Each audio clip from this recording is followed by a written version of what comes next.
नमस्कार, आप देख रहे हैं न्यूज 24। मैं हूं आप सभी के साथ विपनेश माथुर और 1 बजे के बुलेटिन की शुरुआत इस वक्त की बड़ी खबर के साथ कर रहे हैं।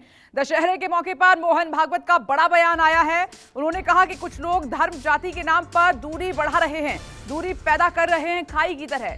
जनसंख्या में संतुलन बिगड़ने से नए देश बनते हैं। जनसांख्यिकी असंतुलन से भौगोलिक सीमाओं में परिवर्तन आता है। दशहरे के मौके पर बड़ा बयान आरएसएस चीफ की तरफ से। शिक्षा डिग्री के लिए नहीं, संस्कार के लिए होनी चाहिए। जनसंख्या नीति बने तो सब पर समान रूप से लागू हो देश में, ये कहा है दशहरे के मौके पर मोहन भागवत ने बड़ा बयान दिया है।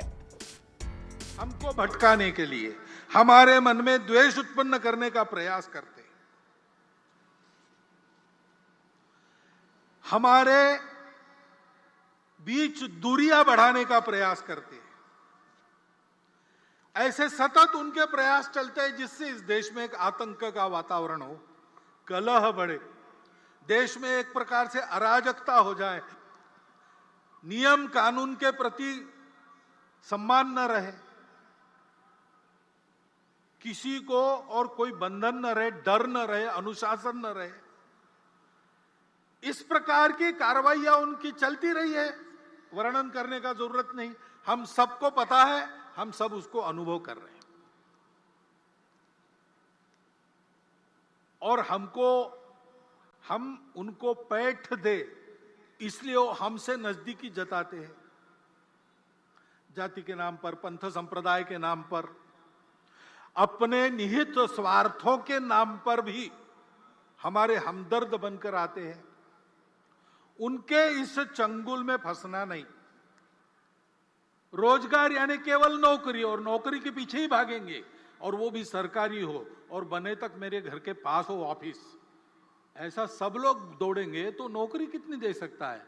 सरकारी और प्राइवेट मिलाकर किसी भी समाज में 10, 20, 30% ज्यादा से ज्यादा नौकरियां होती है, बाकी सबको अपना काम करना पड़ता है।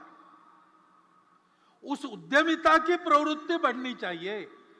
स्टार्टअप्स वगैरह सरकार शुरू कर रही, सरकार उसको प्रोत्साहन दे रही, लेकिन हमको उधर जाना चाहिए। हम करते हैं तो होता है।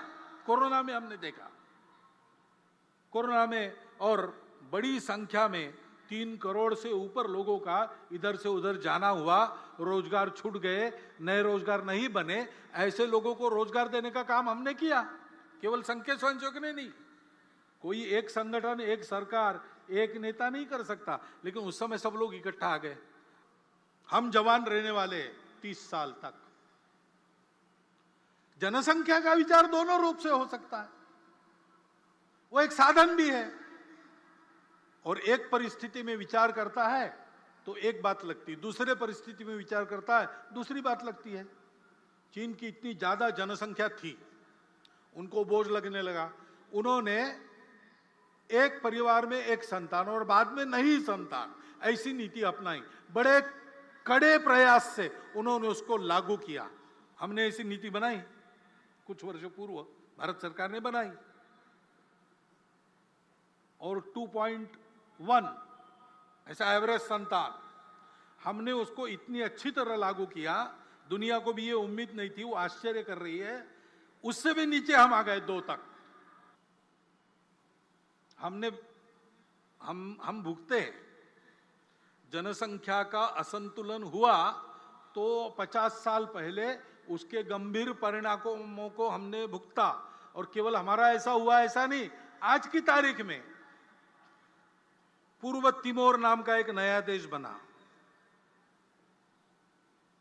दक्षिण सुदान नाम का नया देश बना, कोसोवो बना।